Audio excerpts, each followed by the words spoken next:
Halo, Assalamualaikum warahmatullahi wabarakatuh.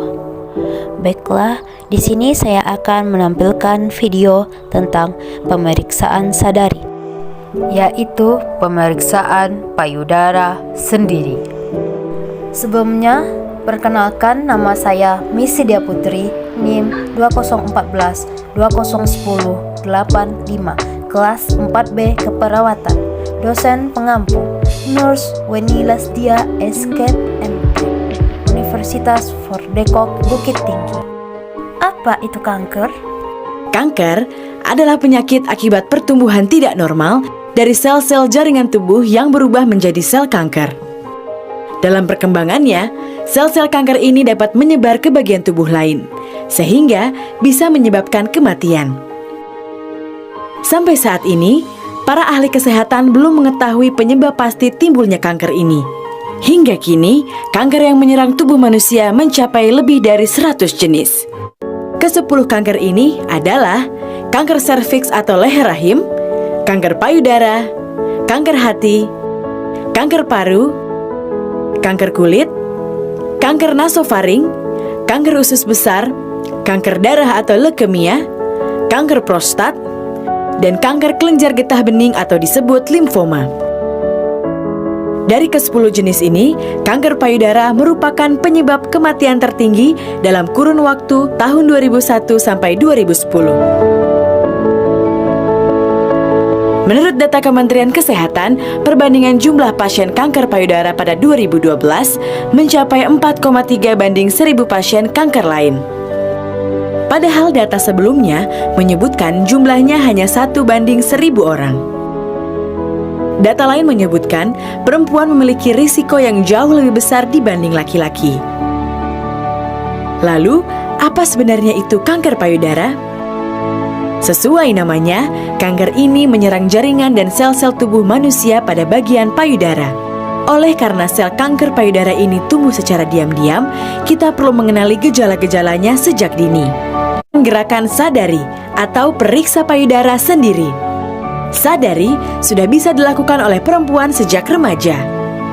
Sadari sebaiknya dilakukan antara hari ke-7 dan ke-10 menstruasi di saat jaringan payudara tidak terlalu sensitif.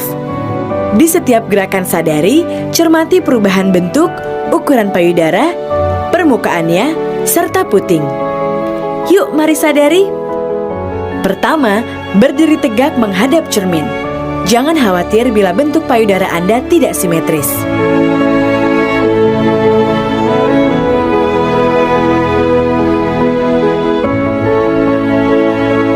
Kedua, letakkan kedua tangan di belakang kepala. Dorong siku ke depan dan dorong siku ke belakang. Amati payudara. Ketiga, letakkan kedua tangan di pinggang. Bungkukan badan sehingga payudara menggantung. Rasakan bila seperti ada yang mengayun di dalam payudara. Setelah selesai, tarik kembali ke belakang. Keempat, pegang bagian atas punggung dengan tangan kiri. Gunakan jari telunjuk, jari tengah, dan jari manis tangan kanan. Cermati payudara kiri sampai ke tiak. Lakukan kegiatan pemijat payudara dari atas ke bawah atau mengelilingi bentuk lingkaran-lingkaran kecil. Lalu, lakukan gerakan lurus dari arah tepi payudara ke puting dan sebaliknya. Ulangi proses yang sama pada payudara kanan Anda. Kelima, pencat puting satu persatu dengan telunjuk dan ibu jari. Bila ada cairan keluar, berkonsultasilah dengan dokter. Terakhir, berbaring dan letakkan bantal di bawah pundak kanan. Angkat lengan kanan ke atas. Cermati kondisi payudara kanan menggunakan ujung jari telunjuk, jari tengah, dan jari manis tangan kiri. Tekan dan rasakan seluruh bagian payudara hingga ke sekitaran ketiak.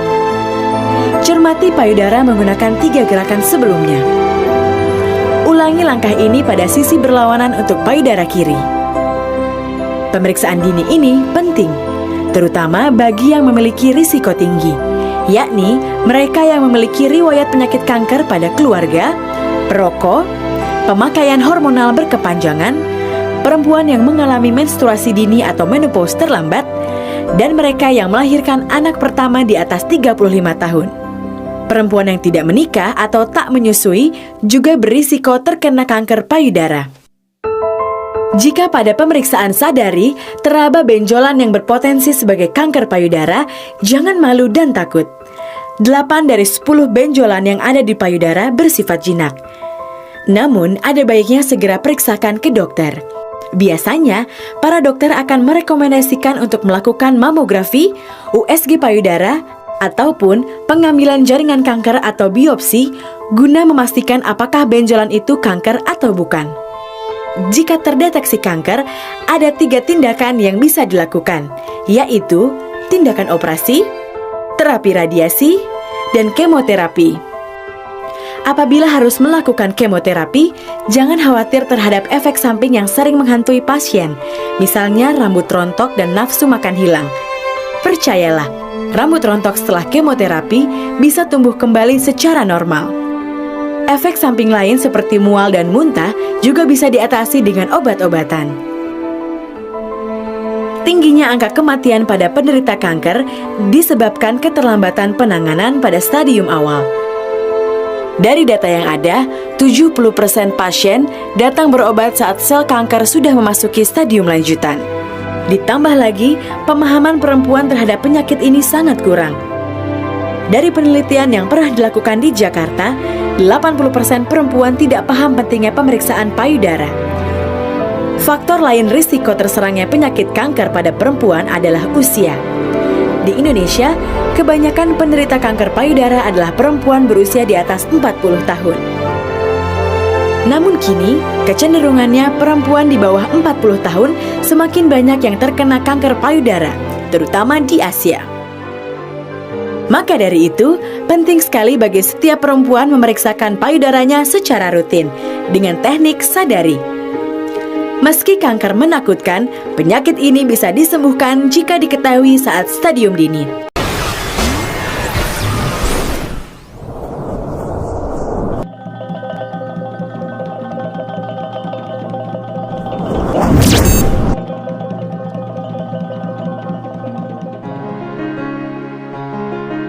Dari dalam jantung Pulau Sumatera,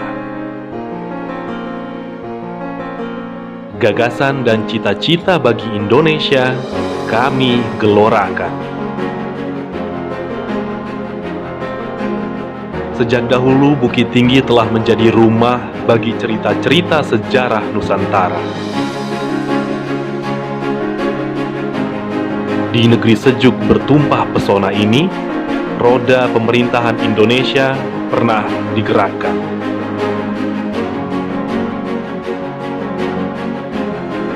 Banyak cendekiawan terlahir dan tumbuh di kota ini. Lantas mengembangkan sayap untuk sebuah pengabdian bagi negeri.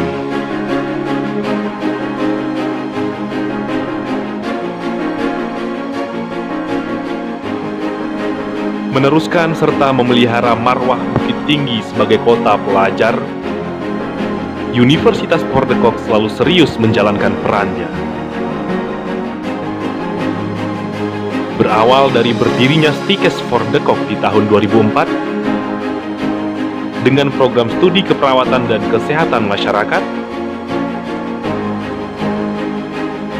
sekolah tinggi ini terus berkembang dan konsisten melahirkan lulusan-lulusan kompeten sesuai dengan kebutuhan zaman. Hingga pada 2019, sekolah tinggi ini berubah bentuk dan naik menjadi universitas dengan 11 program studi. Selamat datang di Universitas Pordekok Bukit Tinggi. Visi Universitas Pordekok adalah menjadi universitas yang unggul dalam menghasilkan sumber daya manusia profesional serta memiliki daya saing global pada tahun 2020. Lingkungan dan suasana kampus sangat mendukung aktivitas dan kreativitas mahasiswa. Kami percaya bahwa kesungguhan menimba ilmu didukung amat baik oleh sarana dan prasarana yang modern dan representatif.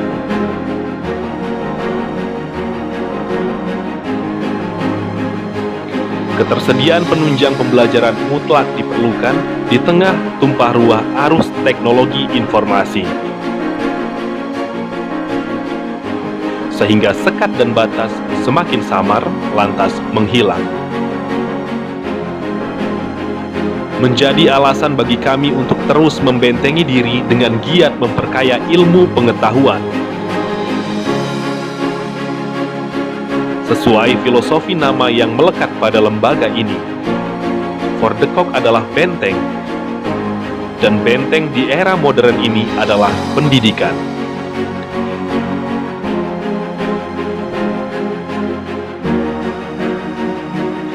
Insan berilmu dan berakhlak mulia adalah tujuan yang ingin kami capai bersama. Lewat motivasi pendidik dan melalui semangat tiada henti dalam diskusi literasi dari pagi ke pagi. Semuanya akan bermuara bagi Pertiwi. Seterusnya menebar manfaat ke penjuru bumi. Tekad yang terbungkus dalam senyum-senyum simpul pemuda-pemudi. Menatap kelas dengan mantap, melangkah menuju gerbang kemajuan. Bersama Universitas Fordekok.